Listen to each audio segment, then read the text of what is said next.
आ जाओ।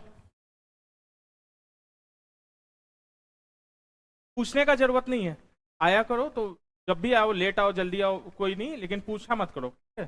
बिना पूछे आ जाया करो मेरे क्लास में से।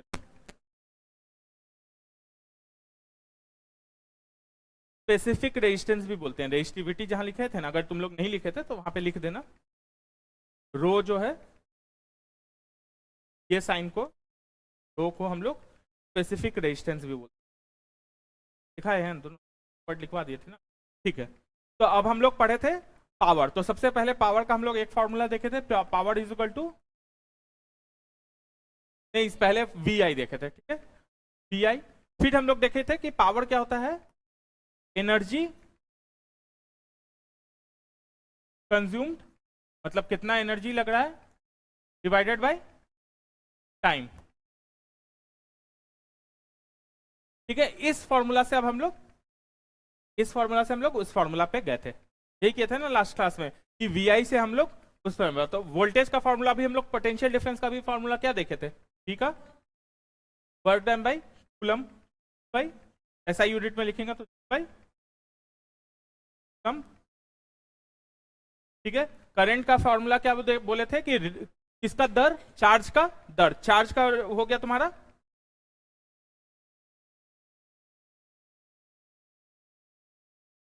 कूलम बाई सेकेंड, ठीक है। यहां से कूलम, कूलम कट गया, ये हो गया तुम्हारा बाई सेकेंड। और जूल किसका यूनिट है, एनर्जी का भी है, वर्क का हो या एनर्जी का यूनिट भी जूल है, इसको हम लोग एनर्जी भी लिख सकते हैं, वही एनर्जी कंज्यूम तो लिखे हुए हैं। और सेकंड किसका यूनिट है, टाइम का। तो इस फॉर्मूला से हम लोग उस फॉर्मूला पे पहुंच गए। यहां तक सबको क्लियर हो गया, ठीक है। नेक्स्ट हम लोग देखे थे, जो लोग नए आए हैं वो लोग को थोड़ा सा पिछले क्लास से थोड़ा सा लिंक करना पड़ेगा। ऐसे तुम लोग का करंट चैप्टर तो ऑलमोस्ट हो ही गया, मतलब लास्ट क्लास में थोड़ा सा नोट्स के लिए, जो तीन लोग ने, तो लास्ट क्लास का नोट्स थोड़ा सा ले लेना, खाली ज्यादा नहीं है। करंट तुम लोग का एक तरह से स्टार्टिंग ही, अभी ज्यादा हम लोग न्यूमेरिकल नहीं करवाए, ठीक है। एक रेजिस्टेंस का करवाए थे, अच्छा एक होमवर्क भी दिए थे ना, अच्छा अच्छा हम, ठीक है। क्या वो नहीं करके आई हो क्या, हंस रही है होमवर्क के नाम पे तो हम लोग का ये फॉर्मूला आ गया था, एनर्जी बाय टाइम पावर, यहां तक हम लोग को पता है। ये इंपॉर्टेंट है, ये देखना है, इसी से तुम्हारा क्वेश्चन न्यूमेरिकल जो है इसी से बनता है, और बीपीएससी बहुत बार पूछ चुका है। तो तुम्हारे घर में जो तुम बिजली खपत करते हो, बीपीएससी क्या होता है कि प्रैक्टिकल क्वेश्चन पूछता है, साइंस से भी, मतलब तुमको साइंस से रिलेटेड रहता है, लेकिन साइंस का एप्लीकेशन रहता है, मतलब उसका यूज कैसे, तो हमको यूज के सेंस में देखना है। तो इलेक्ट्रिसिटी भाई कैसे यूज करते हैं, सब लोग यूज करते हैं, भले पढ़े नहीं हो आज तक या पढ़े हो उससे मतलब नहीं है, लेकिन बिजली हम लोग सब लोग यूज करते हैं। घर पे हमको बिजली आता है, बिजली बिल आता है हर महीने, घर पे डांट भी सुनते हैं कि भाई पंखा बिजली बत्ती हर जगह बंद करके रखा करो, बिजली बिल इतना आ गया, इतना आ रहा है, सुनते होंगे सब लोग घर पे, ठीक है। तो वो जो बिजली बिल आता है, वो तुम्हारा एनर्जी कितना कितना खर्च किए उसके बेसिस पे आता है, ठीक है। एनर्जी कंज्यूम वो क्या हो जाएगा, तो पावर इनटू टाइम। अब देखो पावर क्या है, हर जो अप्लायंस है तुम्हारा, जो भी चीज जलाते हो तुम, पंखा जला रहे हो, बल्ब जला रहे हो, ट्यूबलाइट जला रहे हो, हर चीज का एक पावर डिफाइंड होता है कि कितना वोल्ट पावर है, और कितने देर तक जला रहे हो वो टाइम हो गया। मान लो एक बल्ब है, पहले जो पीला वाला बल्ब आता था वो कितना 100 वाट का होता था, 100 वाट का बल्ब तुम मान लो, 100 वाट का बल्ब अगर तुम 10 घंटे तक जलाए तो कितना जला दिए, 1000 वाट आवर। नहीं समझ में आई ये बात, अगर 100 वाट का बल्ब जला रहे हो 10 घंटे तक, तो तुम टोटल 1000 वाट आवर का जला लिए। यूनिट क्या हो जाएगा, एनर्जी कंज्यूम का, वाट आवर यहां पे बन गया। इसका पावर का यूनिट मेरा होता है वाट, होता है एसआई यूनिट, और टाइम का होता है मेरा सेकंड, होता है एसआई यूनिट, लेकिन यहाँ पे हम लोग आवर यूज कर रहे हैं, ठीक है, क्योंकि सेकंड के सेंस में नहीं देखेंगे, ज्यादा देर ही जलाते हैं तो वाट आवर। अब जो तुम्हारा बिजली बिल जो आता है, वो उसमें देखे होंगे कभी बिजली बिल, घर जाके पिछले क्लास के बाद भी हम बताए होंगे, तो कुछ लोग देखे होंगे, और नहीं देखे होंगे तो जरूर देख लेना। बिजली बिल जो होता है तुम्हारा यूनिट में रहता है, कि भाई इस बार 50 यूनिट खर्चा हुआ, और जो सरकार भी रेट जो अनाउंस करती है इलेक्शन के पहले खासकर अपना अनाउंस करती है कि भाई बिजली बिल हम इतना यूनिट माफ कर दिए, बिजली बिल पर यूनिट इतना है। बहुत बार सुने थे ना 200 यूनिट बिजली फ्री फ्री, ये तो सब लोग सुना था, फ्री वाला वर्ड तो सब लोग सुना था, जो केजरीवाल शुरू किया था कि 200 यूनिट बिजली फ्री, ठीक है। तो वो यूनिट यूनिट में है, जितना भी बिजली होता है वो यूनिट होता है। तो वो यूनिट क्या होता है, 1 किलोवाट आवर को हम लोग 1 यूनिट मानते हैं। मतलब ये 1000 वाट आवर मतलब कितना हो गया, अगर किलो में डिवाइड, किसी भी चीज को किलो में बनाना है तो 1000 से डिवाइड करेंगे तो ये हो जाएगा 1 किलोवाट आवर, मतलब ये बराबर हो जाएगा हमारा 1 यूनिट। मतलब तुम 1 यूनिट बिजली खपत किया, अगर 10 घंटे तक 100 वाट के बल्ब को तुम जला रहे हो तो 1 यूनिट मतलब 12 रुपए का जो कॉस्टिंग है, मान लो 12 रुपए यूनिट है या 15 रुपए जो भी है वो देगा, क्वेश्चन में देगा। तो इसके बेसिस पे अब हम लोग क्वेश्चन करेंगे। ठीक, एक चीज पिछले क्लास में एक होमवर्क दिए थे हम लोग,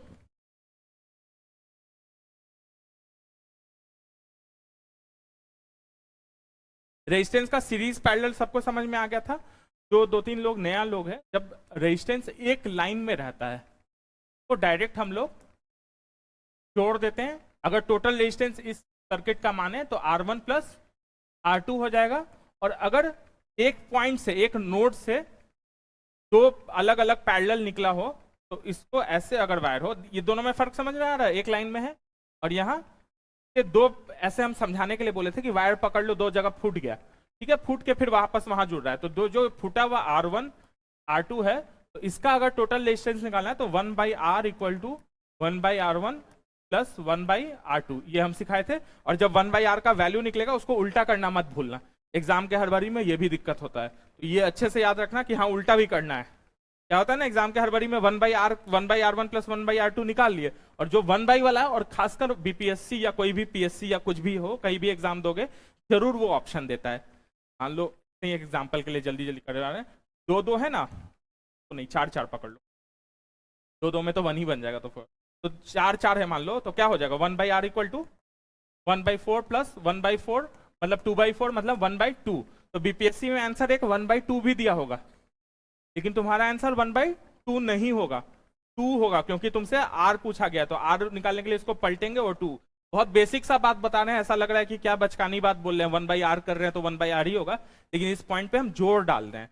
जोड़ इसीलिए डाल रहे हैं क्योंकि प्रैक्टिकली लोग गलत करके आते हैं, ऐसा मतलब बहुत गलती हम भी किसी जमाने में किए थे ये गलती, ठीक है, ये प्रैक्टिकल गलती है जो लोग करते हैं, तो ये गलती मतलब बेसिक लग रहा है लेकिन ये गलती मत करना, ठीक है। एक क्वेश्चन दिए थे हम पिछले क्लास में,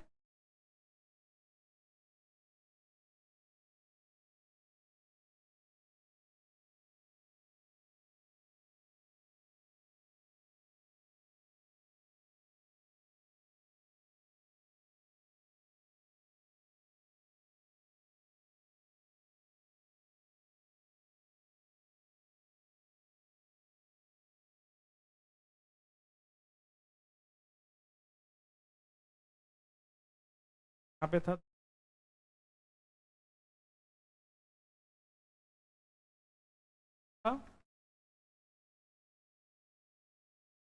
15 में बोले थे टोटल रेजिस्टेंस निकाल, क्या क्या क्या आंसर आया बताते। 24, सबका 24 आया, और किसी का कुछ अलग नहीं आया, कुछ लोग का ऐसा भी है जो कोई आंसर नहीं आया। 7/9, 4/9, और कोई आंसर,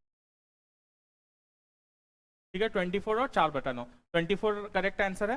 क्वेश्चन मुजवानी है, पहले सीरीज में तो सबको जोड़ना है हमको पता है, तो ये सर्किट सीरीज में क्या क्या है पहले ये समझो, ये सीरीज में ये पूरा चीज एक सीरीज में आ जाएगा, फिर ये पूरा चीज एक सीरीज में आ जाएगा, और ये पूरा चीज, ये चारों एक लाइन में है, चारों का कर लेंगे, मतलब हमको इसका टोटल और इसका टोटल निकाल लेंगे पैरेलल का, और चारों को जोड़ देंगे तो हो जाएगा। ये बात समझ में आ रहा है देख के इस डायग्राम को, है ना। तो 5 और 5 है, तो मतलब 5 और 5 का कितना हो जाएगा, 5 1/5 प्लस 1/5 इक्वल टू 2/5, तो उल्टा करेंगे तो 5/2 बन जाएगा, मतलब ये हो जाएगा तुम्हारा 2.5। यहाँ है 6 3 9, ये 6 और 3 9 एक ही लाइन में है, यहाँ पे तो नोट नहीं चेंज हुआ, और ये 9 और ये 6 3 9 ये आपस में पैरेलल में है। ये चीज सबको दिख रहा है, ये डायग्राम को हम फिर से बनाते हैं।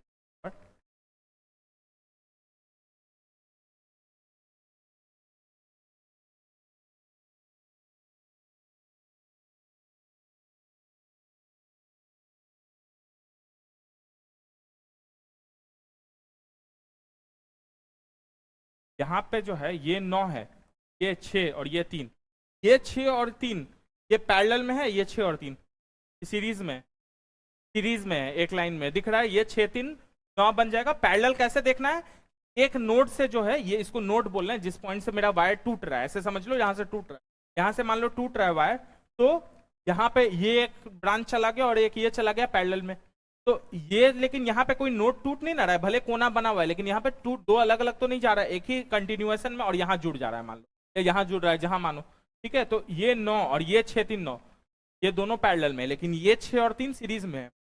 ये चीज समझ में आ रहा है? तो सिंपल है, 6 3 9 9, तो कितना हो जाएगा 1/9, 1/9 प्लस 1/9 मतलब 2/9, 2/9 को हम लोग उल्टा करेंगे तो 9/2 मतलब 4.5।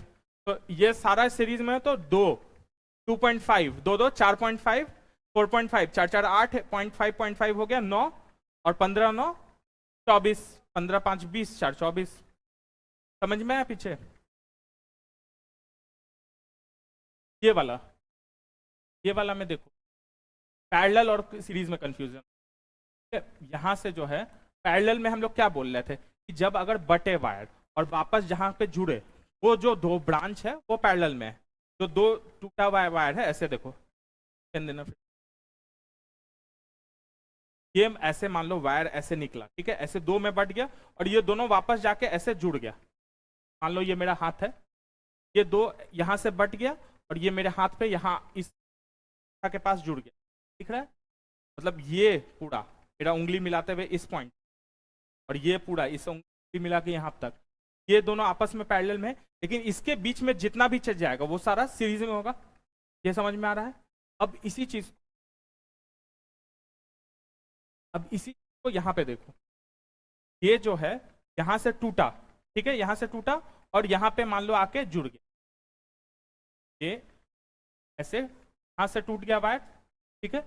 अब ये वायर जो है यहाँ पे आके जुड़ गया, तो ये और ये पूरा जो लाइन है ये पूरा पैरेलल में रहेगा। यहां तक समझ में आ रहा है? ये लाइन और ये लाइन आपस में दिख रहा है ना कि यहाँ से एक जगह से शुरू हो रहा है और एक जगह पे मिल जा रहा है, जिसको हम लोग नोड बोल रहे थे। तो यहाँ से शुरू होकर यहाँ पे मिल जा रहा है, तो ये दोनों मतलब ये लाइन और ये लाइन आपस में पैरेलल में चल रहा है, ठीक है।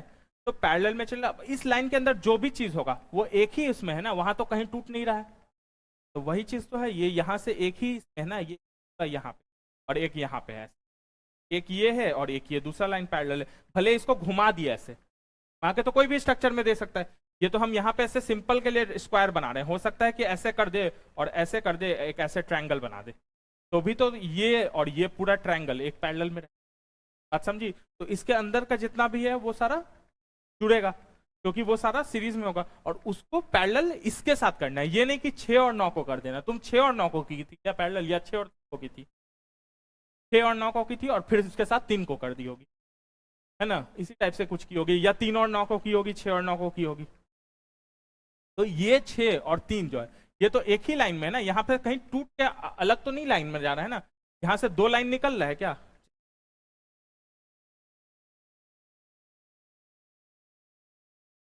जैसे यहाँ पे जो हम देख रहे हैं, यहाँ से मान लो ये कोना टाइप का लग रहा था, तुम हो सकता है लग रहा होगा कि यहाँ पे कोना है तो इसीलिए पैरेलल होगा, लेकिन कोना के बाद दो लाइन निकला कि एक ही लाइन निकला?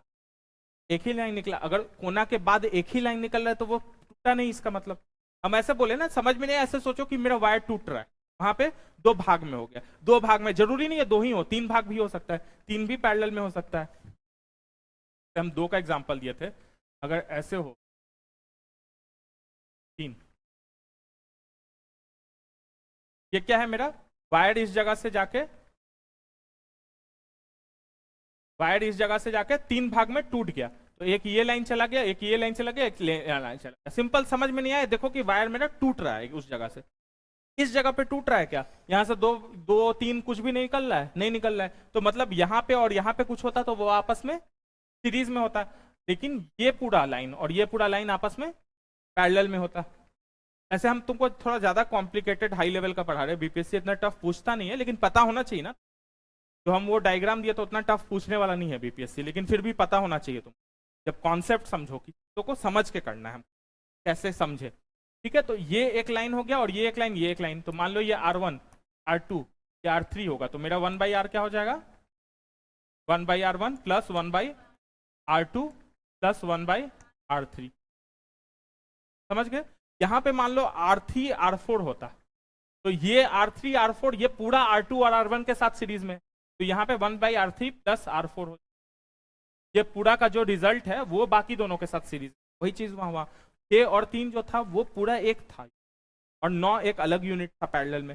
6 3 9 एक सीरीज में हो गया, सीरीज में तो सिंपल है, जोड़ देना है, और वहां से 9 हो गया, तो 1/9 1/9। ठीक है, अब क्लियर? नेक्स्ट हम लोग का कुछ क्वेश्चन लिखो।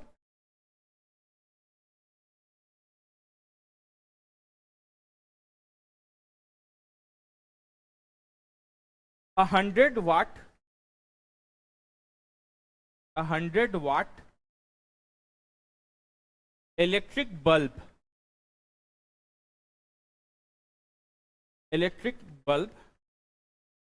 is used for 10 hour।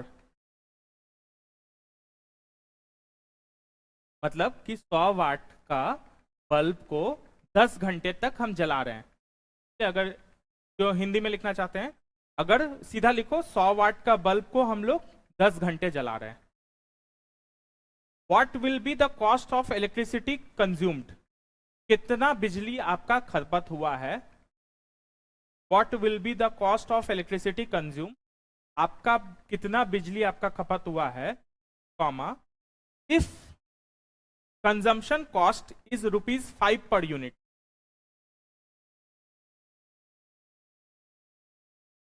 If consumption cost is ₹5 per unit, Hindi में अगर खपत दर ₹5 पर यूनिट।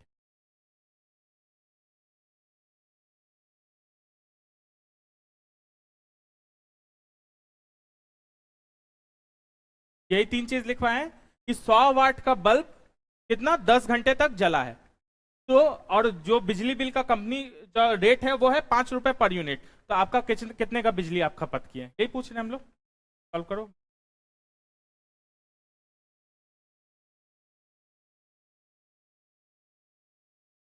सब लोग अपना अपना सॉल्व करना।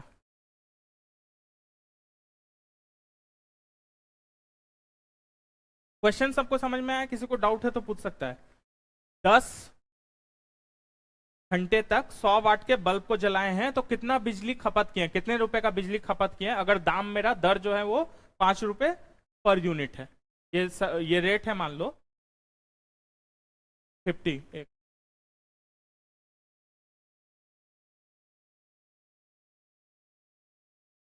और बताते जो 5 एक आंसर।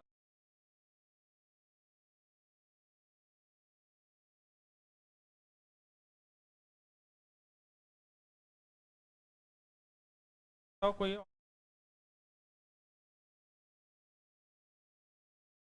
सॉल्व करो।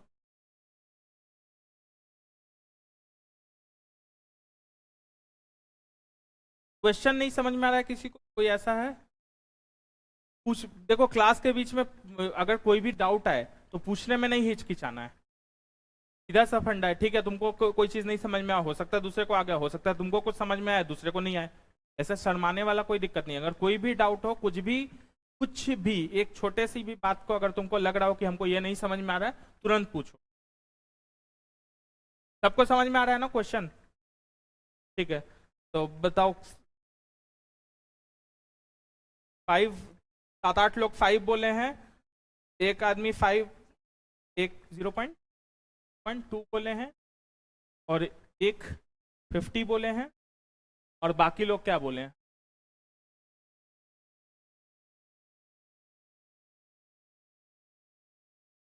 तुम्हारा कितना आंसर है?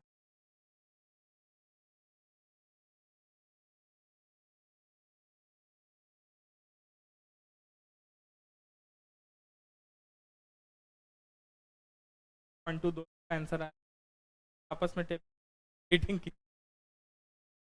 ठीक है, दो लोग का 0.2 आया। पीछे तुम लोग का क्या आंसर आया? लास्ट वाले दो लोग शायद कर रहे हैं।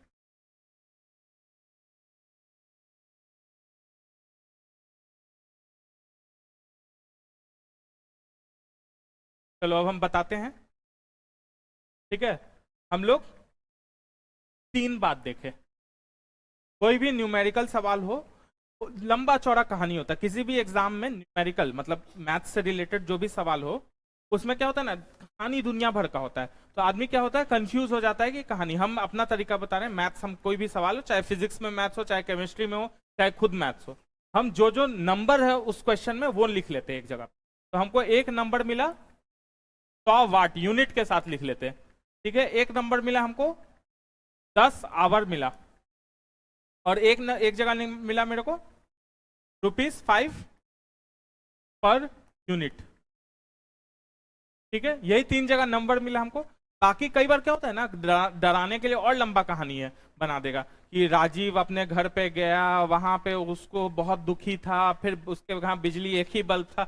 करता है ऐसा एग्जाम में, तुमको डराने के लिए वो उसको बड़ा कर देता है। ठीक है, तुम उसमें से सिर्फ नंबर निकालो। बहुत बार देखे हैं लोग घबरा के वो क्वेश्चन छोड़ देता है और वो क्वेश्चन सबसे आसान निकलता है। ये एक और ट्रिक हम तुम लोग को एग्जाम के सेंस में बता रहे हैं कि फिजिक्स में तुमको डराने के लिए लंबा कहानी रहेगा, तुम उसमें से नंबर निकालो। तो मेरे पास 100 वाट हो गया, 10 आवर हो गया, ये हो गया 5 यूनिट। अब भाई हमको दिख रहा है कि वाट है। वाट है मतलब क्या चीज होगा? पावर होगा। पावर वर्ड नहीं दिया भी है तब भी हमको वाट है मतलब ये पावर होगा, और ये आवर है मतलब ये मतलब टाइम है। ठीक है, और 5 पर यूनिट है मतलब दर है, यूनिट जो हम लोग बताएं। तो टोटल एनर्जी कंज्यूम के हिसाब से यूनिट बनता है मेरा।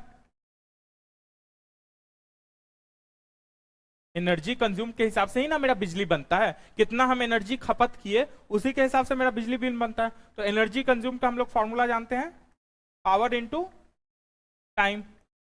ठीक है, तो पावर इंटू टाइम मतलब कितना हो गया? 100 वाट इंटू 10 आवर, ये हो जाएगा तुम्हारा वाट आवर। तो ये कितना हो जाएगा? 1000 वाट आवर, ये यूनिट हो गया। अब हमको वाट आवर को हमको पता है यूनिट में कन्वर्ट करना है। इतना तो एनर्जी कंज्यूम हो गया, लेकिन ये वाट आवर में, इसको यूनिट में वाट आवर टू यूनिट में हमको कंज्यूम करना है, क्योंकि मेरा दर जो है वो यूनिट के हिसाब से दिया हुआ है। अगर तुमसे पूछता कि 5 रुपए पर वाट आवर का कॉस्ट है, तो सिंपल 5 से गुना कर देते। 5 रुपए हर वाट आवर का कॉस्ट है, तो 1000 वाट आवर यार। एक आम है, उसका दाम 100 रुपए है, तो 100 आम है तो 100 इंटू 100 हो जाएगा। यही बात बोल रहे हैं ना हम। तो अगर बोलते कि 5 रुपए पर वाट आवर का, और यहाँ वाट आवर 1000 है, तो मतलब इंटू 5 हो जाता। लेकिन यहाँ क्या बोल रहा है, 5 रुपए पर यूनिट है। और यूनिट का हम लोग जानते हैं, यूनिट बिजली बिल में कैसे होता है, एक यूनिट बराबर कितना होता है, अभी हम लोग देखे थे 1000 वाट आवर, या उसको अगर वाट आवर में है तो उसको 1 किलो वाट आवर बोलते हैं। अब हमको किलो वाट आवर में चाहिए, मतलब यूनिट का दर जो है वो किलो वाट आवर में होना चाहिए। ये मेरा है वाट आवर में, तो इसको किलो में बदलने के लिए कितना से डिवाइड करेंगे इसको? 1000 से। अगर इसको हम लोग 1000 से डिवाइड कर देंगे तो मेरा ये यूनिट चेंज होके हो जाएगा 1 किलो वाट आवर। अब यही जो है किलो वाट आवर जो है वो है मेरा किसका यूनिट है? यूनिट है। तो 1 यूनिट हो गया खपत मेरा। कितना यूनिट खपत हुआ? 1 यूनिट। 5 रुपए पर यूनिट का कॉस्ट है, मतलब टोटल कॉस्ट कितना हो जाएगा? Cost equal to 5 1 equal to 5। समझ में आया? कोई डाउट है इसमें? अच्छे से सबको समझ में आया? एक बार फिर से रिपीट कर दें, अगर रिपीट करना है तो ये भी बोल दो। क्विक एनर्जी कंज्यूम, कितना बिजली खपत हुआ, कितना वाट का बल्ब है, जितना पावर है इनटू बल्ब है, फैन है। अगर क्वेश्चन में फैन पूछ दिया तो ये मत बोलना कि सिर्फ बल्ब ही बोले थे। ठीक है, जो भी यूनिट है, कोई भी अप्लायंस है, जितना वाट का है इनटू समय, जितने देर तक जलाएंगे, वही मेरा बिजली का खपत हो जाएगा, जो एनर्जी कंज्यूम हो जाएगा। वो यूनिट जो है वो मेरा जिसमें भी दिया हो, जैसे पावर यहाँ वाट में दिया था, आवर में दिया था, वो तो मेरा एक आ गया। अब यूनिट का अगर हम बात करेंगे तो यूनिट जो बिजली का दर जो होता है वो दर कैसे यूनिट में बनता है? यूनिट जो होता है वो 1 किलो वाट आवर होता है। तो जो भी अगर वाट आवर में है तो इसको हम 1000 से डिवाइड करेंगे तो किलो वाट में आवर में, तो वो मेरा कन्वर्ट हो गया किस में? यूनिट में हो गया ये। एक बार यूनिट में हो गया, यूनिट के हिसाब से दर दिया हुआ है। वही बात है कि 100 रुपए किलो मतलब एक आम 100 रुपए का है तो 5 आम है तो 500 रुपए। तो वही बात है कि यहाँ पे एक यूनिट है 5 रुपए पर दर है तो 1 इंटू 5 रुपए। ठीक है, नेक्स्ट क्वेश्चन लिखो।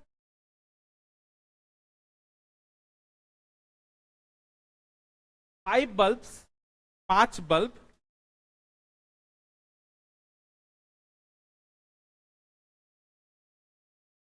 each of 100 watt capacity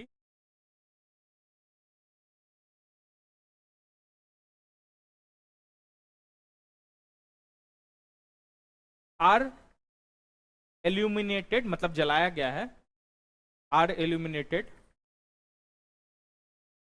for 20 hours, 20 घंटे के लिए। 5 बल्ब को जलाया गया है लगातार 20 घंटे के लिए। ठीक है, total consumption of electricity, the total consumption of electricity in unit will be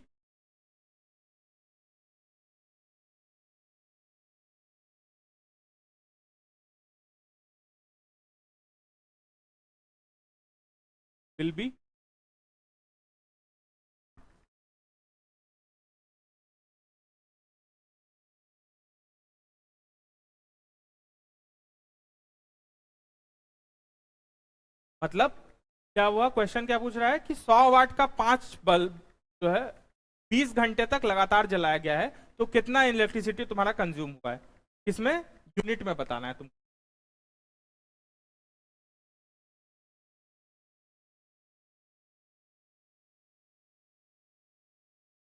5 bulb जो है उसको लगातार 20 घंटे तक जलाया गया है तो कितना तुम्हारा इलेक्ट्रिसिटी कंज्यूम हुआ है इन यूनिट।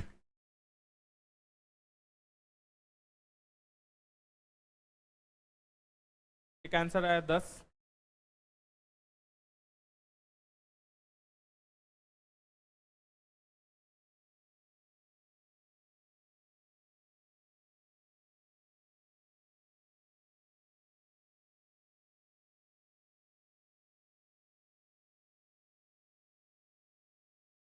एक आंसर 10 आया और बाकी लोग का दो तीन लोग 10 बोला है और बाकी लोग 10।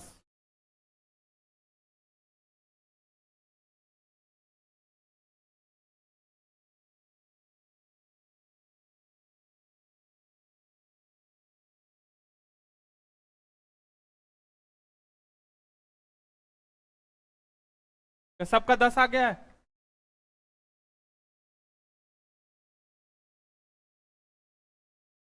हम लोग को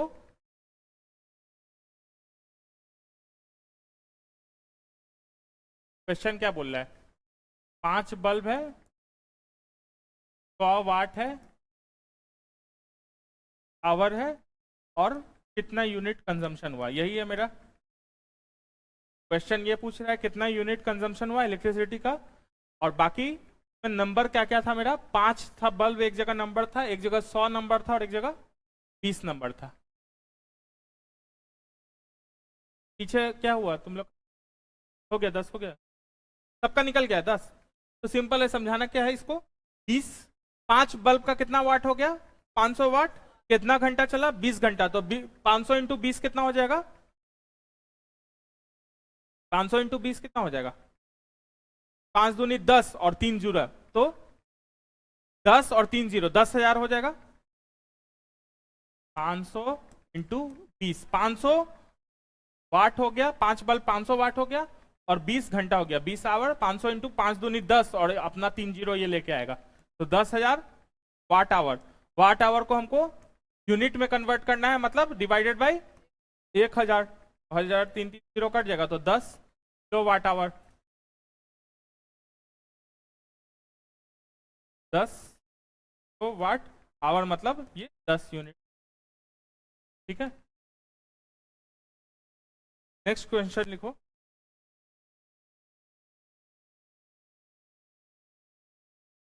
इलेक्ट्रिसिटी कंजम्पशन बिल, मतलब बिजली खपत का जो तुम्हारा बिल आता है, बिजली बिल, तुम्हारा बिजली बिल आता है, इज बेस्ड ऑन इन चीजों पे रहता है, electricity consumption bill is based on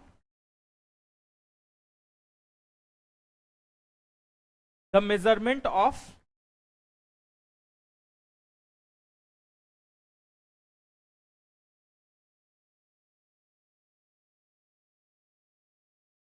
electricity consumption bill is based on the measurement of, मतलब समझ में आया कि जो तुम्हारा बिजली बिल आता है वो कौन कौन सी चीजों पे रहता है, किन किन चीजों पे बेस्ड रहता है। ये तुम्हारा ऑप्शन है,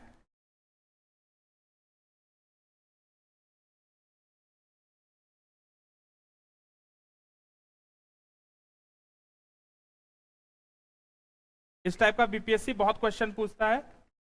इनफैक्ट ये जो क्वेश्चन है ये तुम्हारा बीपीएससी पूछे हुए 40वां बीपीएससी 1995 का ये क्वेश्चन।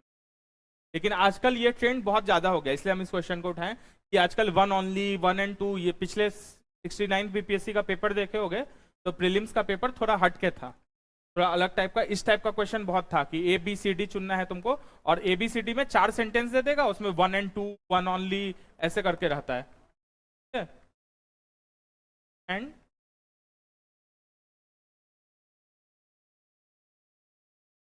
वन एंड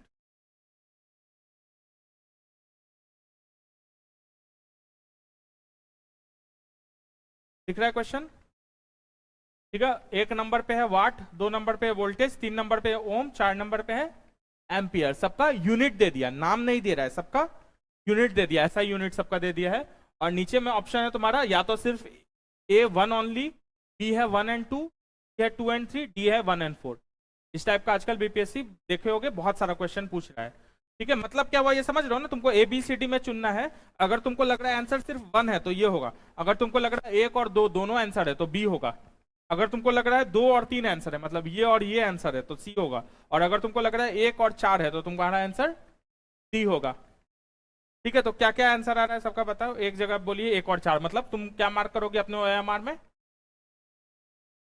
4 नहीं बोलिए क्या हमको, ठीक है बताओ। 1 नहीं, 1 तो कोई आंसर ही नहीं है तुम्हारा, एक कोई ए मार्क करेगा, ठीक। और किसी का आंसर बी होगा। सबका आंसर हो गया, पीछे सब लोग क्या आंसर, क्या तुम लोग हमारा पीछे, ये तुम लोग का ए, ठीक है। आंसर ए ही होगा, क्योंकि अभी हम लोग देखे हैं कि जो बिजली बिल रहता है वो क्या चीज पे रहता है, यूनिट के हिसाब से रहता है, और यूनिट क्या होता है, वाट आवर। यहाँ कहीं आवर दिख रहा है, नहीं है, सिर्फ वाट है, तो वाट वाला ऑप्शन सिर्फ ये होगा। 1 एंड 2 वोल्टेज पे नहीं रहता है तुम्हारा बिल, तुम्हारा सिर्फ वाट, कितने वाट का तुम जला रही हो घर में सामान, जितना भी जो भी सामान जला रही हो, हर चीज का एक वाट होता है, डिफाइन रहता है कि हाँ इतने वाट का। जब आजकल एलईडी बल्ब खरीदते हैं तो 9 वाट का एलईडी बल्ब खरीदते हैं, 12 वाट का एलईडी बल्ब खरीदते हैं, ठीक है। पंखा का वाट होता है, ठीक है, फ्रिज का, टीवी का, जो भी तुम इलेक्ट्रिसिटी का सामान यूज करती हो इतना वाट का है, और उसको जितने घंटे तक जलाओगी तो वो सीधा गुना कर दो उससे, और जितना सामान जल रही हो तो सबको जोड़ दो। मान लो 5 सामान यूज कर रही हो, ठीक है, हर 5 सामान का एक एक पावर है, वाट है, और हर 5 सामान को अलग अलग समय के लिए यूज कर रही हो, उसको 2 घंटे के लिए यूज कर रही हो। मान लो सामान ए को, एक सामान को ये 100 वाट का है, इसको 2 घंटे के लिए यूज कर रही हो, एक सामान है तुम्हारा 200 वाट का, उसको 5 घंटे यूज कर रही हो। ऐसे करते करते टोटल तुम्हारा जितना भी वाट आवर रहेगा सबको तुम जोड़ दोगी, तो जो वाट आवर बनेगा डिवाइडेड बाई 1000 कर देंगे, वो मेरा हो जाएगा उतना यूनिट, और फिर यूनिट के हिसाब से ही तुम्हारा वो होता है। सबको क्लियर हो गया अच्छे से ये पार्ट, ठीक है। ये क्वेश्चन ट्रिकी है, थोड़ा लिखो। Of the 2 bulbs in a house, ये सबको समझ में आ गया था ना, 1 एंड 2 जो बोले थे उनको भी समझ में आ गया ना। फॉर्मूला पे चली जाओ ना सीधा, वाट आवर मेरा फॉर्मूला होता है, मतलब वाट और वाट आवर सीधा यहाँ तो फॉर्मूला है। अगर यहाँ पे इसके जगह पे सबका यूनिट लिखा रहता है, पावर, वोल्ट, यहाँ पे रेजिस्टेंस और यहाँ पे करंट लिखा रहता, तब भी तुम्हारा आंसर पावर होता। ये बात समझ रहे हो, कल हो सकता है बीपीएससी इसी क्वेश्चन को थोड़ा घुमा के बोल दे, तो कंफ्यूज नहीं होना है हम लोग को। वाट मतलब पावर, आवर मतलब टाइम। हो सकता है ना इसी को उल्टा कर दे क्वेश्चन को, कि अभी यूनिट के टर्म में पूछ रहा है, मतलब ऐसा ही यूनिट पूछ रहा है। हो सकता है अगली बार पूछ ले तुम्हारा कि किस में मेजरमेंट है, उसके टर्म में पूछ।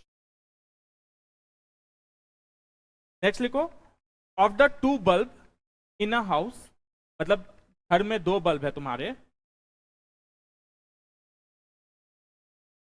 One glows brighter than the other, one glows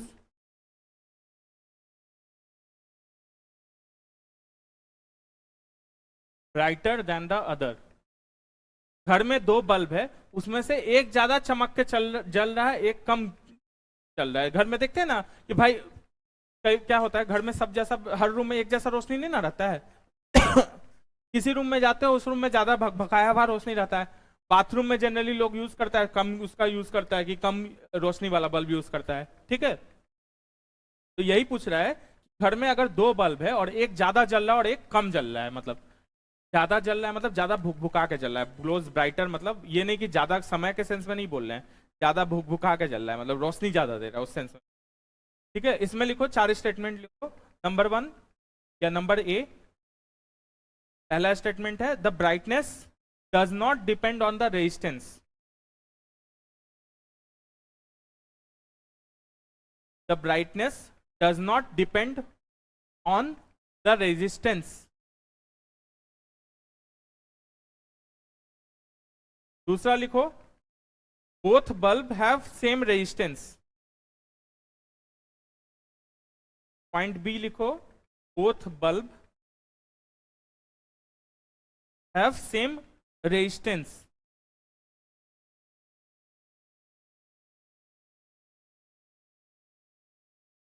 सी लिखो, the bright bulb has larger resistance.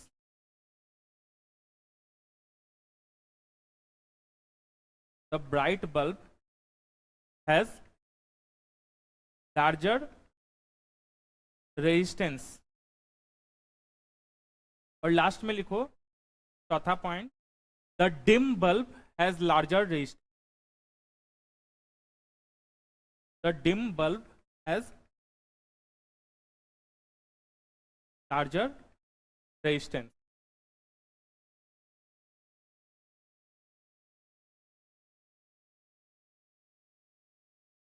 ठीक है।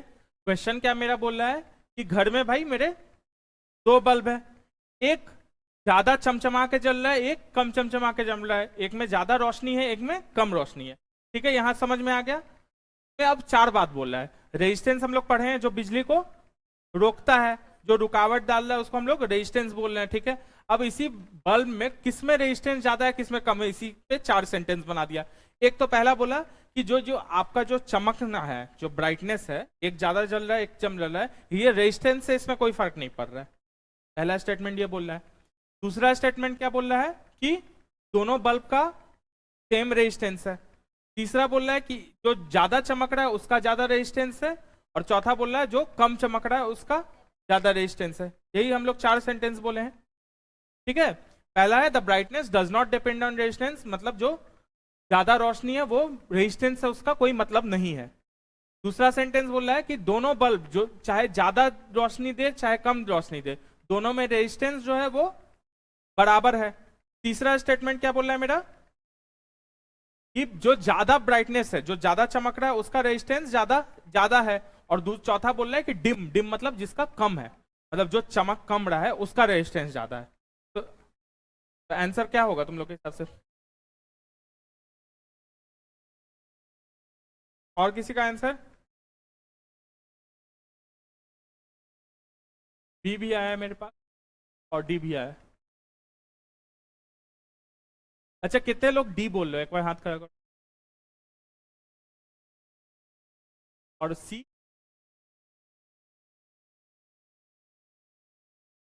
बोला था, और बी, ठीक है।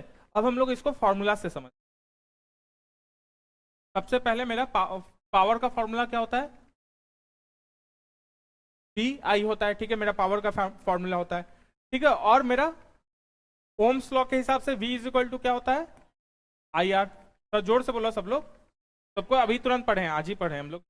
तो V equal to I R, power का फॉर्मूला हो गया तुम्हारा वी आई। ठीक है, तो यहां पे हम लोग जो है आई को रिप्लेस कर सकते हैं, ये हो जाएगा तुम्हारा, आई को रिप्लेस किया तो ये V बाई आर हो जाएगा।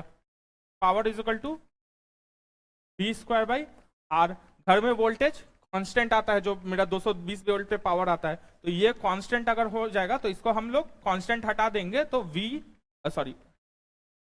P इज क्या हो जाएगा, इनवर्सली प्रोपोर्शनल टू आर या डायरेक्टली प्रोपोर्शनल टू 1/r। मतलब रेजिस्टेंस बढ़ेगा तो पावर घटेगा, तो इसीलिए जो डिम बल्ब है का पावर कम है तो उसका रेजिस्टेंस ज्यादा होगा। समझ में आया फॉर्मूला से? इस टाइप का क्वेश्चन तुम्हारा काफी पूछे हुए हैं, इसी क्वेश्चन को घुमा घुमा के। तो बात हम लोग ऐसे करेंगे, कुछ भी पूछे हम लोग फॉर्मूला से चलेंगे, ठीक है ना। वहां पे क्या होता है ना, कई बार याद अगर करने जाओगे तो एग्जाम में हम लिख के दे रहे हैं कि भूल जाओगे, अगर याद करके रट के गए इस बात को तो भूल जाओगे। इसको हमको फॉर्मूला के हिसाब से चलना है कि फॉर्मूला हमको पता ही है, वी आई है, आई आर है। तो हम मेरा यहाँ पे वोल्टेज कांस्टेंट है, हमको पता है, तो कांस्टेंट बना देंगे। तो जैसे ही कांस्टेंट हटा देते तो ये डायरेक्टली प्रोपोर्शनल साइन आ जाता है। नहीं भी आता है तब भी दिख रहा है ना कि आर बढ़ेगा तो पावर घटेगा।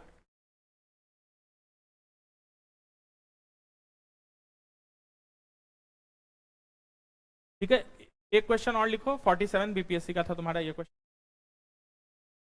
व्हेन इलेक्ट्रिकल एनर्जी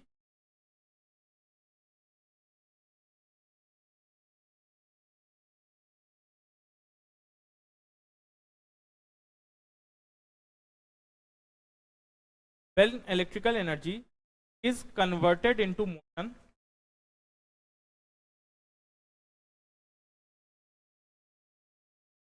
जब इलेक्ट्रिकल एनर्जी को मोशन में कन्वर्ट करते हैं, मतलब मोटर में चला दो, मान लो पहला, there is no heat loss, there is no heat loss.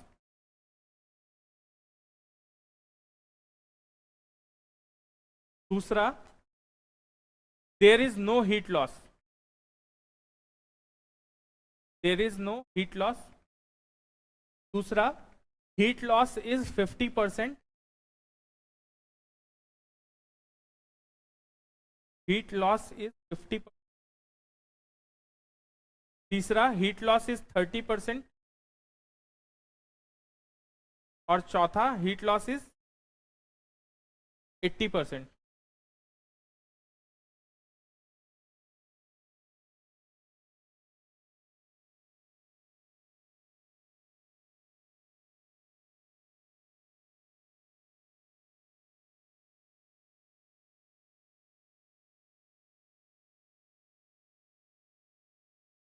There is no, ठीक है। और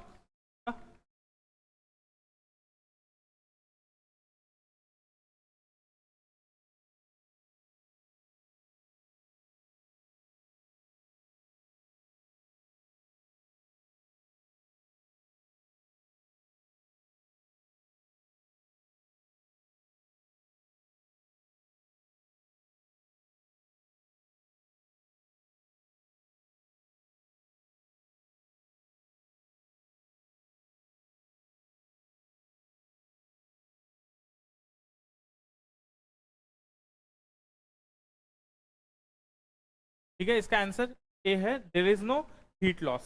ठीक है, जब भी मोटर में कन्वर्ट होता है, ये जो प्रिंसिपल है ये तुम्हारा मोटर में होता है, जहां इलेक्ट्रिकल एनर्जी जो होता है तुम्हारा वो कन्वर्ट हो रहा है तुम्हारा मैकेनिकल एनर्जी में, तो ये तुम्हारा कन्वर्जन मोटर में होता है जहां पे हीट लॉस नहीं होता है। अब हम लोग को नेक्स्ट टॉपिक इसी से रिलेटेड पढ़ना है, जनरेटर। अभी तक तो हम लोग सारा देख लिए कि भाई बिजली जो है ये पावर होता है, ये बिजली होता है, बिजली करंट देख लिए, बिजली मतलब करंट देख लिए। उसके बाद हम लोग एसी डीसी देख लिए। उसके बाद हम लोग देख लिए भाई मेरे घर पे जो पावर वोल्टेज है वो सब देख लिए, पावर देख लिए, पैसा जो लग रहा है वो देख लिए। अब बिजली का जब हम बात कर रहे हैं, सबसे पहले बिजली पैदा भी तो करना हमको सीखना पड़ेगा ना। अरे बिजली पैदा हुआ तभी तो पैसा देने का बात करेंगे। पहले कोई भी चीज डिस्कवर करते हैं या इन्वेंट करते हैं तभी तो उस चीज का फिर पैसा लेते हैं। तो हम लोग को सबसे पहले पढ़ना पड़ेगा इलेक्ट्रिक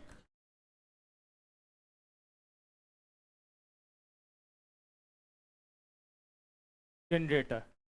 ठीक है, हेडिंग डालो इलेक्ट्रिक जनरेटर। तो बिजली पैदा कैसे होता है ऐसे समझ, तीन चीज होता है हम लोग का। ठीक है, यही तीन चीज जो है, कोई भी चीज प्रिंसिपल आएगा तुम्हारा, करंट,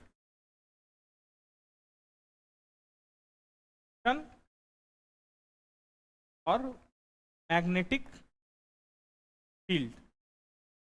कभी ये जनरेटर बन जाएगा, कभी ये मोटर बन जाएगा, इन्हीं तीन चीज। एक हो गया करंट, मतलब बिजली तुम्हारा हो गया। मोशन मतलब जो चाल, जो गति, कोई भी चीज को उसको मोशन हम लोग बोल रहे हैं। और मैग्नेटिक फील्ड मतलब चुंबक, चुंबकीय शक्ति, जो चुंबक का जो फील्ड होता है उसी को हम लोग मैग्नेटिक फील्ड, चुंबक को हम लोग मैग्नेट बोलते हैं। ठीक है, चुंबक समझ गए ना, जो अलमारी पे चिपकाते थे बचपन में, तो उसी को हम लोग चुंबक बोले।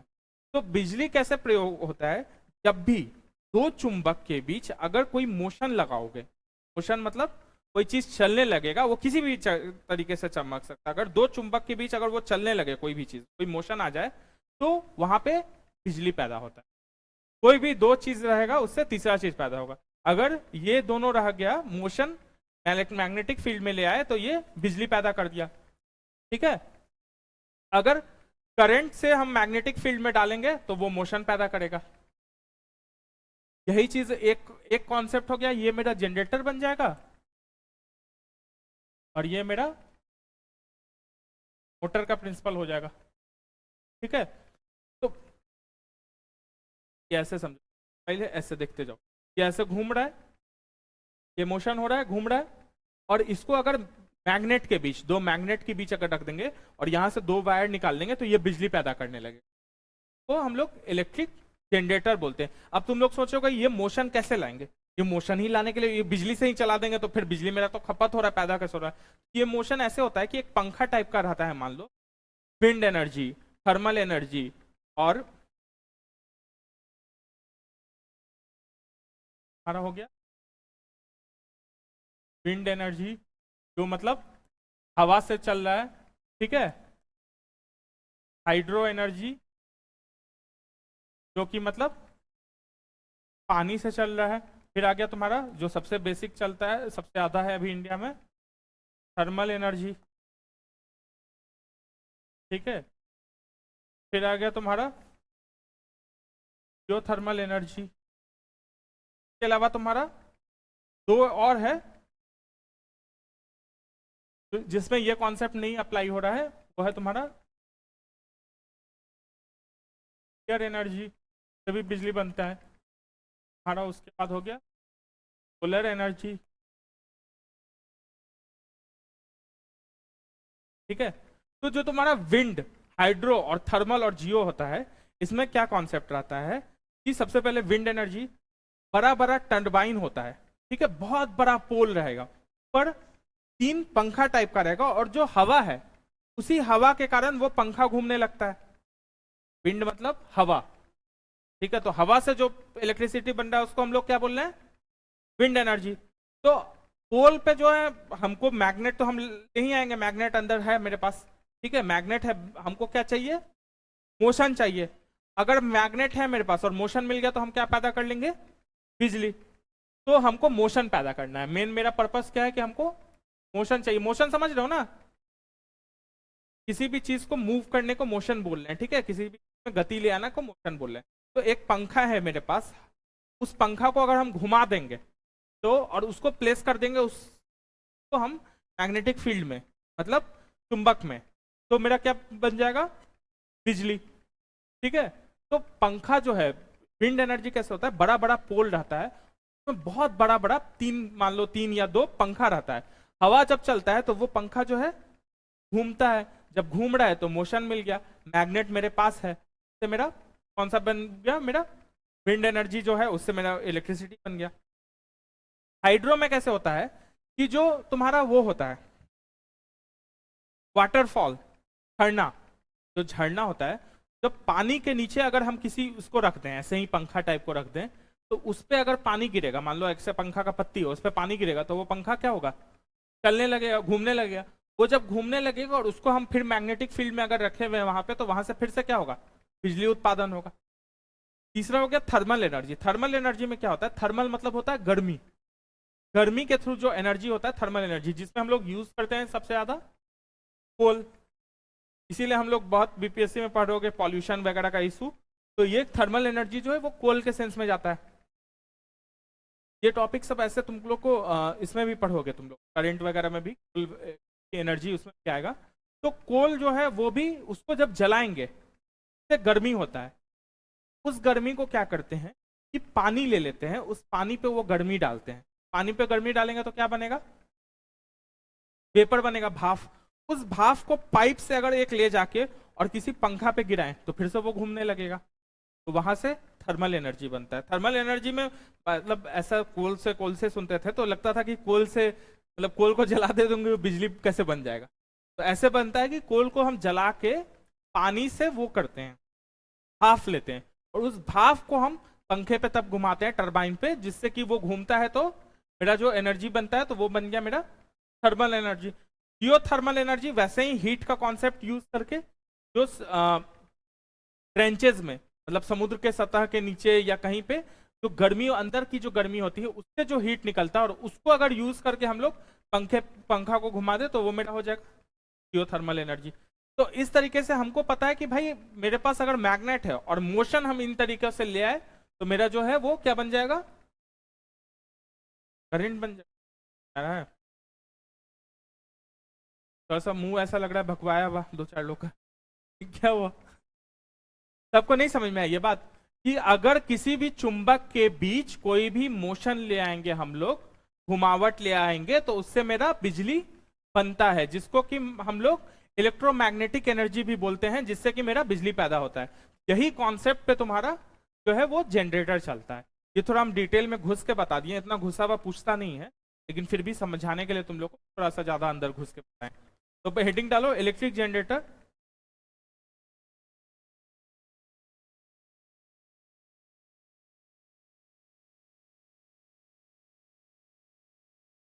Electric generator is a device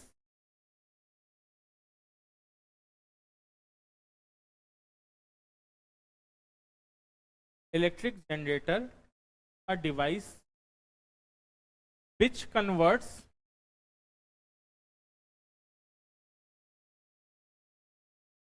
electric generator is a device which converts mechanical energy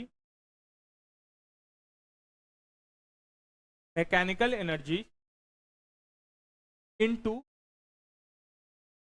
electrical energy।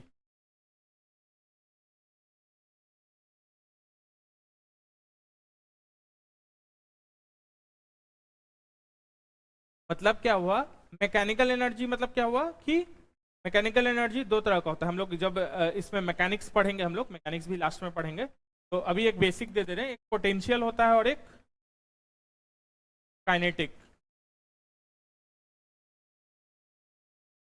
किसी भी चीज में जो चलने वाली शक्ति होती है उसको काइनेटिक एनर्जी बोलते हैं, और जो हाइट जाने पे जो शक्ति मिलती है उसको पोटेंशियल। जैसे एक एग्जांपल देते हैं कि अगर तुम्हारा मान लो जमीन से इतना हाइट पे बॉल है, यहां से हम बॉल को छोड़ेंगे तो क्या होगा, नीचे गिरेगा, उसमें मूवमेंट आएगा। मतलब इसमें इस बॉल में कुछ पोटेंशियल है। वही जमीन पे रखा हुआ बॉल है, जमीन पे हम बॉल रखे, हाथ से छोड़ दे तो उसमें क्या होगा, कुछ नहीं होगा। मतलब इसमें कुछ तो एनर्जी था जो हम छोड़ने पे मेरा वो हुआ, उसको मेहनत से हम ग्रेविटी के अगेंस्ट हम ऊपर लेके आए हैं, तो उठाए हुए मतलब ग्रेविटी के अगेंस्ट रखे हुए। और हमको पता है कि energy can not be created not destroyed, ना उसको हम पैदा कर सकते हैं ना डिस्ट्रॉय कर सकते हैं, बस एक फॉर्म से दूसरे फॉर्म में चेंज कर सकते हैं। तो मतलब यहाँ हम कुछ लेके आए, मतलब कुछ तो एनर्जी आया है, तो वही एनर्जी को पोटेंशियल एनर्जी बोलते हैं। और जब इसको छोड़ देते हैं तो उसमें मूवमेंट आ जाता है, उसको हम लोग काइनेटिक एनर्जी बोलते हैं। ठीक है, तो यहाँ पे ऐसे ही समझ लो कि ये जो घूमना है उसको हम लोग मैकेनिकल एनर्जी, ये मैकेनिक्स में आराम से समझ। अभी यहाँ पे सिर्फ इतना समझो कि मैकेनिकल एनर्जी तो मोशन से रिलेटेड है, तो हम लोग मैकेनिकल एनर्जी बोलेंगे। ये सब में हम बताएं ना कैसे मोशन होता है, कैसे घूमता है, तो हमें गति आती है, उस गति एनर्जी वाले एनर्जी को हम लोग यहाँ पे मैकेनिकल एनर्जी बोलेंगे। तो जनरेटर क्या करता है कि गति को जो है वो उसमें किसमें कन्वर्ट कर देता है, इलेक्ट्रिकल एनर्जी में। और कहां पे करता है वो, मैग्नेट के प्रेजेंस में करता है। ठीक है, it can be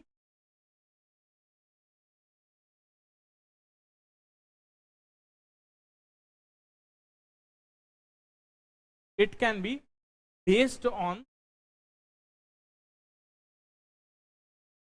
based on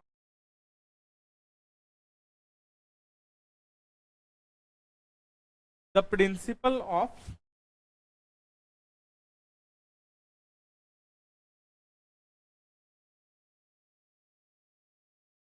wind energy, ऐसा करके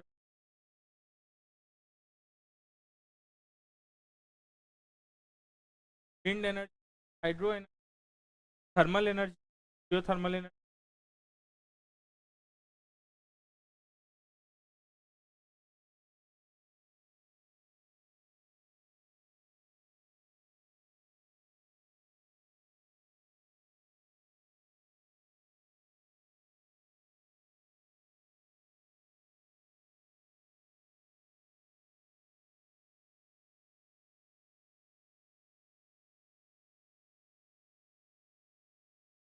ठीक है, सबको समझ में आ रहा है कि भाई जनरेटर क्या कर रहा है मेरा, घर पे जो शादी ब्याह होता है, ऐसे तो बिजली बनते हम लोग नहीं देखते हैं, लेकिन घर पे जब हम लोग शादी ब्याह होता है तो एगो जनरेटर लगाते भी है ना, वो भी क्या करता है, उसमें क्या है, घर घर घर घर घर घर चलता है, एक पंखा चलने लगता है, उससे बिजली बनता है।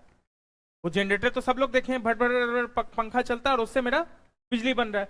वो जो पंखा चल रहा है वो क्या चीज से चलाते हैं, वो जनरेटर में पेट्रोल डीजल से चलाते हैं। बात समझे, डीजल को कंबशन करके उसमें चलाते हैं, वो डीजल इंजन बन जाता है। डीजल को जलाते हैं जिससे गर्मी होता है, जिससे हीट वो होता है और उससे वो चलता है, तो उसको उससे फिर मेरा एनर्जी निकल जाता है। तो सिंपल जनरेटर वो हो गया।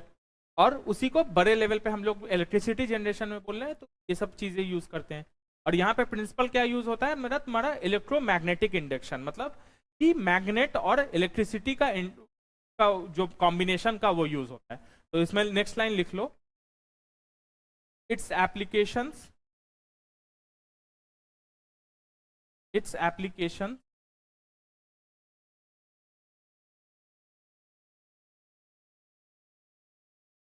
depends upon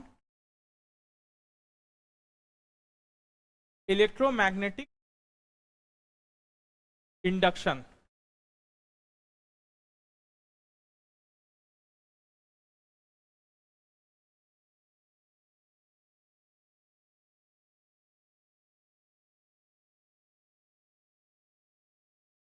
ठीक है, नेक्स्ट हेडिंग डालो, डायनेमो।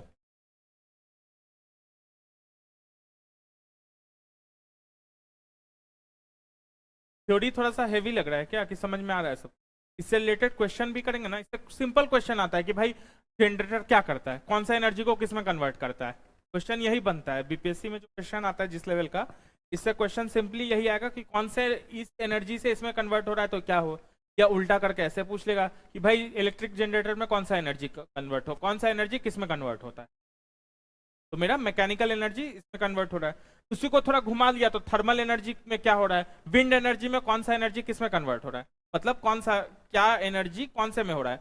तो विंड मतलब हवा का एनर्जी मेरा इलेक्ट्रिसिटी में वो हो रहा है, कन्वर्ट हो रहा है, तो विंड एनर्जी इलेक्ट्रिसिटी हो गया मेरा। ठीक है, डायनामो क्या होता है कि ऐसा इलेक्ट्रिक जनरेटर जो डीसी करंट पैदा करे, उसको हम लोग डायनामो बोलते हैं। सिंपल वर्ड्स में कि जनरली क्या होता है, जो जनरेटर जो पैदा करता है बिजली या जो भी तुम्हारा सप्लाई आता है वो सारा एसी में होता है, अल्टरनेटिंग करंट। अगर उसको हम डीसी में करें तो उसमें एक कम्यूटेटर नाम का चीज होता है, वो यूज करते हैं, जिससे कि मेरा डीसी में करंट बनता है, तो उसको हम लोग डायनामो बोलते हैं। और एसी में जब होता है उसको एक स्लिप रिंग करके आता है, वो होता है, तो उसको हम लोग स्लिप रिंग से बनाते हैं, तो एसी बनता है। और अगर डायनामो यूज कर रहे हैं तो मेरा बन रहा है।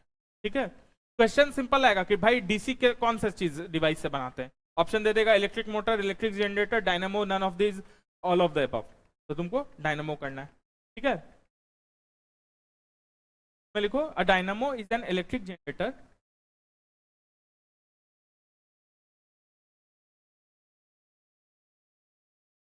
a dynamo is an electric generator that creates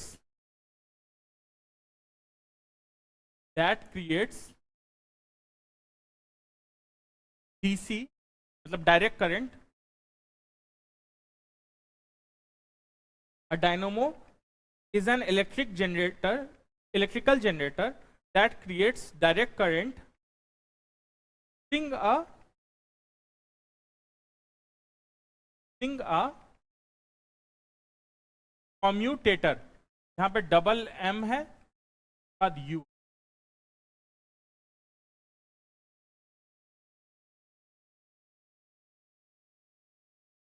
Using a commutator. ये समझ में आना है ना spelling? COMMUTATOR.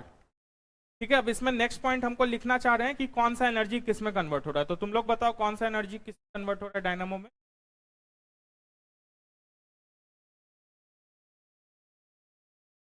Mechanical energy into electrical. क्योंकि एनर्जी के बारे में बात कर रहे हैं हम, एसी डीसी नहीं. एसी डीसी तो वो हो गया कि डीसी बन रहा है, ये तो हम लिख ही दिए. अब हम लिखना चाह रहे हैं कि कौन सा एनर्जी किस में कन्वर्ट हो रहा है डायनामो में. तो क्योंकि पता है वो भी तो जनरेटर है, तो जनरेटर में क्या एनर्जी कन्वर्ट हो रहा था? किस मैकेनिकल एनर्जी इलेक्ट्रिकल एनर्जी में कन्वर्ट हो रहा था. तो नेक्स्ट लाइन लिखो. It converts mechanical energy into electrical energy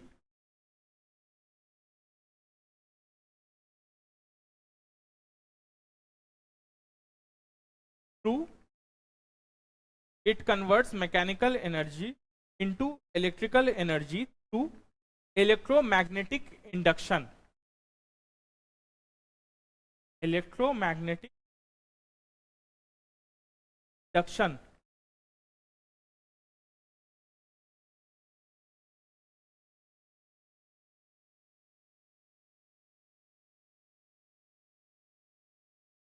ये बात समझ में आ रहा है? अच्छा, हम एनर्जी कन्वर्जन बोल रहे हैं, ये समझ में रहो ना कि भाई जो घूम रहा है उसमें एक शक्ति है, शक्ति को हम बिजली के शक्ति में ला रहे हैं. यही हम बोल रहे हैं कि एनर्जी मतलब क्या हुआ? जो शक्ति है जो घूम रहा है, तो उसमें क्या हो गया? मैकेनिकल एनर्जी हो गया. मोशन है मतलब मैकेनिकल एनर्जी को, उस मोशन से हम क्या पैदा कर रहे हैं? करंट पैदा कर रहे हैं. तो मतलब इलेक्ट्रिकल एनर्जी, बिजली में भी एक एनर्जी है ना, एक ऊर्जा है. तो ऊर्जा है, मैकेनिकल ऊर्जा को हम किस में कन्वर्ट कर रहे हैं? बिजली, विद्युत ऊर्जा में. इसी को हम लोग मैकेनिकल एनर्जी तो इलेक्ट्रिकल एनर्जी बोल रहे हैं. ये बात समझ रहे हो ना सब लोग? और इलेक्ट्रोमैग्नेटिक मतलब यहाँ पे जो प्रिंसिपल जो हम बताए थे ना कि दो मैग्नेट के बीच अगर मोशन पैदा करें तो हम मेरा क्या उत्पादित होता है? बिजली. दो मैग्नेट, दो चुंबक के बीच अगर हम कुछ भी चीज मोशन पैदा करें, कुछ भी घुमाने लगे, कुछ भी मोशन ले आए, तो उससे क्या पैदा होगा? मेरा करंट पैदा होगा. तो उसी को इलेक्ट्रोमैग्नेटिक इंडक्शन बोलते हैं. इसी प्रिंसिपल को, जहां पे मैग्नेट और मोशन का यूज हो, उसको इलेक्ट्रोमैग्नेटिक प्रिंसिपल. उल्टा भी चल सकते हैं.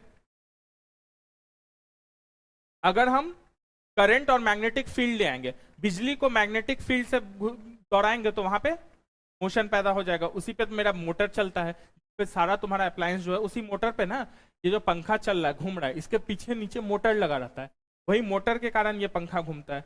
या सिंपल मोटर भी, जो घर में मोटर होता है, वो कभी देखो आज के जमाना में ना वो आ गया है सबमर्सिबल, लेकिन पहले ऊपर वाला रहता था ना.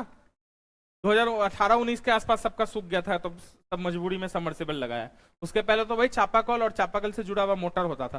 मोटर में पंखा घूमते हुए देखे थे, तो मोशन था ना, वही था. इलेक्ट्रिसिटी डालते थे वहां, मैग्नेट के अंदर इलेक्ट्रिसिटी डालेंगे तो वो मोशन से पंखा वो होगा. उसको निकालोगे तो उसमें से जब तोड़े होगा, अगर 2019 के बाद अगर तोड़ने का शौक चढ़ा होगा तो तोड़ के देखोगे तो उसमें क्वाइल भी था, जिससे ठीक है वही इलेक्ट्रोमैग्नेटिक प्रिंसिपल पे चलता है. आज इतने पे ही रहने देते हैं. नेक्स्ट तुम्हारा मोटर नेक्स्ट क्लास में पढ़ाएंगे. जनरेटर अच्छे से हम लोग समझ गए हैं कि भाई कभी भी मैग्नेट, चुंबक के बीच अगर हम मोशन लाएंगे तो उससे मेरा बिजली का उत्पादन होगा, जिसमें हम लोग क्या कन्वर्ट हो रहा है? मेरा मैकेनिकल एनर्जी किस में कन्वर्ट हो रहा है? बिजली के शक्ति में, जो इलेक्ट्रिकल एनर्जी में हो रहा है. ठीक है. और अगर डायनामो यूज कर रहे हैं तो मेरा डीसी करंट हो रहा है. कॉम्यूटेटर, अगर कॉम्यूटेटर एक चीज होता है जिसपे प्रिंसिपल पे बना होता है, तो वो एक समान होता है कि वो लगा रहेगा, उसके बेसिस पे अगर बिजली पैदा कर रहे हैं तो मेरा डीसी करंट पैदा करेगा, नहीं तो मेरा एसी करंट पैदा करेगा।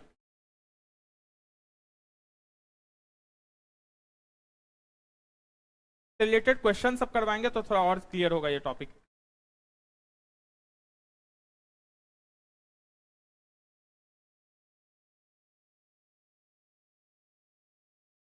सबको क्लियर है? कोई डाउट आ रहा है किसी को? कुछ भी, कुछ तो डाउट होगा हल्का फुल्का, ऐसा थोड़े 100% समझ में आ गया होगा।